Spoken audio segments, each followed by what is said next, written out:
जी दोस्तों, तो आज हम सीखेंगे कि HP ProBook 4341S की जो रैम है उसको कैसे एक्सटेंड किया जाएगा और नया रैम का मॉड्यूल उसके अंदर कैसे इंस्टॉल करेंगे, कैसे लैपटॉप को खोलना है और फिर उसके अंदर रैम कैसे इंस्टॉल करनी है। तो आइए स्टार्ट करते हैं। तो दोस्तों, हमने ये इसका एक रैम का मॉड्यूल ले लिया है। 2 GB का ये मॉड्यूल है। PC3 यानी DDR3 रैम है। तो हम इसके अंदर अभी HP ProBook के अंदर इंस्टॉल करने लगे हैं। तो इसको हम स्टार्ट करते हैं। सबसे पहले क्या करेंगे कि हम इस लैपटॉप की जो बैटरी है वो रिमूव करेंगे।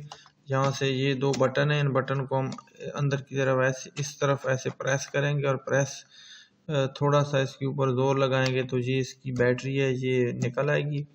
तो इसको दबाते हैं तो ये बैटरी इसकी निकल आएगी। सबसे पहले हमने बैटरी निकाल लेनी है।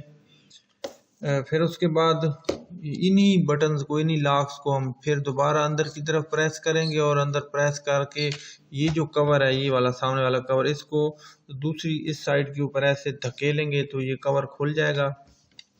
इसको ऐसे दबाएंगे और इस कवर को ऐसे इस तरफ ऐसे खोल लेंगे और फिर इसको ऊपर ऐसे उठा लेंगे। ये कवर इस तरीके से इसके ऊपर से उतर जाता है आसानी से। ये कोई इतना मुश्किल नहीं है। अगर मुश्किल आए तो आपने किसी पेचकस वगैरह से इसको दूसरी साइड पे दबा लेना है। तो बिल्कुल सामने यहाँ पे इसका रैम की स्लॉट्स मौजूद हैं। ऑलरेडी इसके अंदर एक मॉड्यूल लगा हुआ है और हम एक और नया मॉड्यूल इसके अंदर इंस्टॉल करने लगे हैं। तो इसको इंस्टॉल करते हैं और इस साइड के ऊपर इसकी हार्ड डिस्क मौजूद है, ये यहाँ पे ये।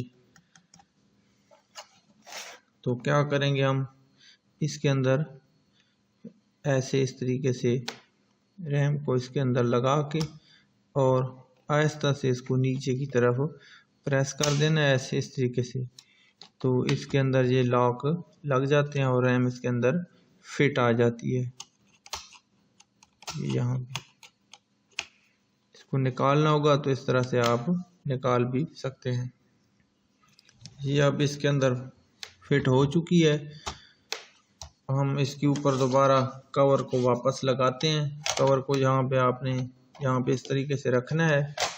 रखने के बाद बिल्कुल आहिस्ता से इसको इस साइड पे ऐसे दबाना है तो ये ऐसे दोबारा लॉक हो जाएगा।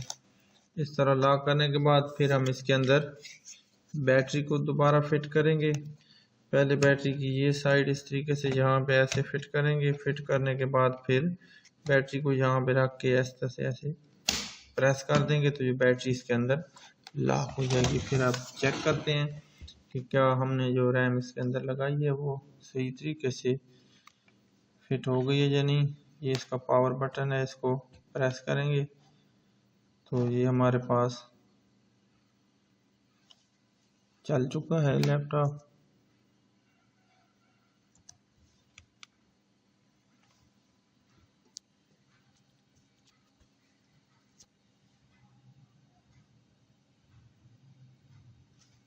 इसके अंदर SSD लगी हुई है, इसकी परफॉर्मेंस काफ़ी बेहतर होती है।